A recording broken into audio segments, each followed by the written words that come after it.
को क्या लगता है कि बाटा जो कंपनी है वो टाटा का भाई है या वह भारतीय कंपनी है। हमें भी ऐसा ही लगता था, लेकिन ऐसा नहीं है। चलिए जानते हैं बाटा की कहानी। जूते चप्पल बनाने वाली कंपनी बाटा के बारे में एक सबसे दिलचस्प बात यह है कि ज़्यादातर लोगों को लगता है कि यह कंपनी भारतीय कंपनी है, लेकिन ऐसा नहीं है।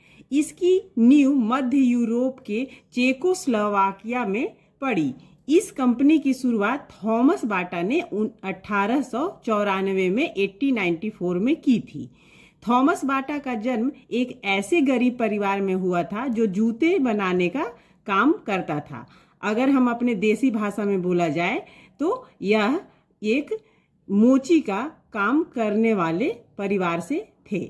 आर्थिक तंगी से जूझ रहे परिवार को हालातों को बदलने के लिए थॉमस ने योजना बनाई कि सबसे पहले अपने गांव में ही 2 कमरे किराए पर लिए और जूतों को बड़े स्तर पर बनाने के सपने के साथ थॉमस ने काम शुरू किया।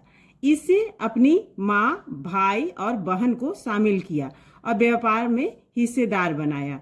पहले उन्होंने अपने पापा से पैसे मांगे, उन्होंने देने से इनकार कर दिया, तो उन्होंने अपनी माँ से पैसे मांगे तो माँ ने $320 उन्हें दिए, जिससे उन्होंने कच्चा माल खरीदा।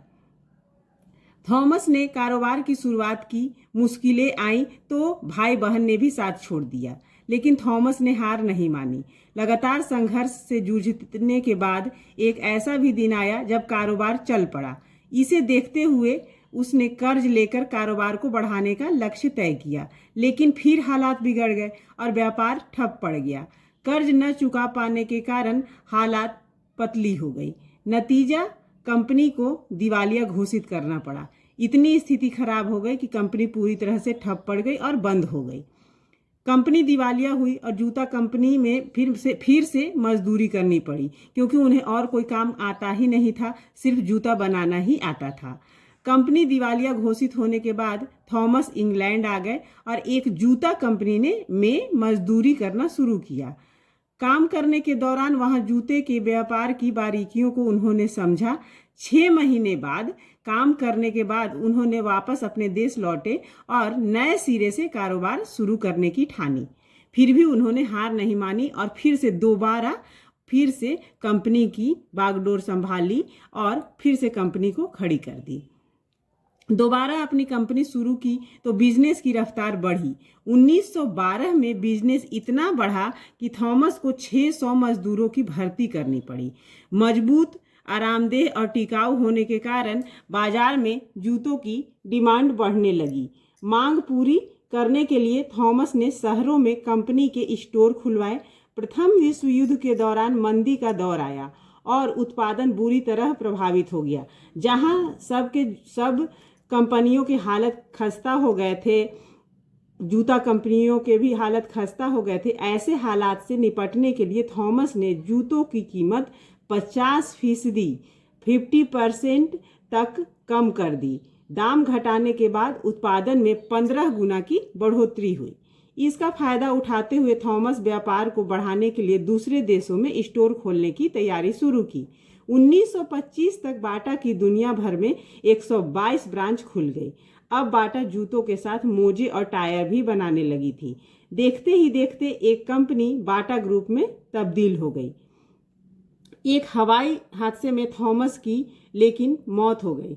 उनके बाद उनके बेटे ने कारोबार को संभाला। वो बेहतर चमड़े और रबड़ की तलाश में भारत आए। यहाँ पर ज़्यादातर लोग उन्हें बिना जूते के नजर आए, तो भारत में भी बाटा का कारोबार शुरू करने के लिए उन्होंने योजना बनाई। भारत के कोलकाता के एक छोटे से गांव से बाटा कंपनी की शुरुआत हुई। बाटा के फुटवियर की डिमांड बढ़ने लगी तो प्रोडक्शन दुगना करना पड़ा। देखते ही देखते कंपनी हर हफ्ते 4000 जूते बेचने लगी। भारत में 4000 कर्मचारियों वाली कंपनी ने टेनिस जूते को डिजाइन करना शुरू किया। कंपनी ऐसा करने वाली पहली कंपनी बन गई। एक ऐसा भी दौर आया जब कंपनी को पैरागॉन से टक्कर मिलने लगी। तब बाटा ने एक अभियान शुरू किया जिसमें टेटनस, जो भारत में बुरी तरह से फैला था, इस बीमारी से बचने के लिए उन्होंने एक अभियान चलाया कि इसके लिए आप लोग जूता पहनिए।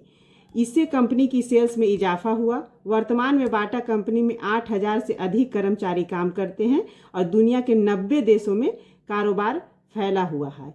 यह कहानी उस बाटा की है जिसकी जूते हम आंख मूंद कर खरीदते हैं और पहनते हैं। स्कूल छात्रों से लेकर सारे ऑफिस वर्कर तक इनके जूते पहनते हैं और बिल्कुल विश्वास के साथ। लेकिन यह भारतीय कंपनी नहीं, एक विदेशी कंपनी है। यह जानकारी आपको अच्छी लगी हो तो चैनल को सब्सक्राइब करें और एक लाइक करें। तब तक के लिए राधे कृष्ण।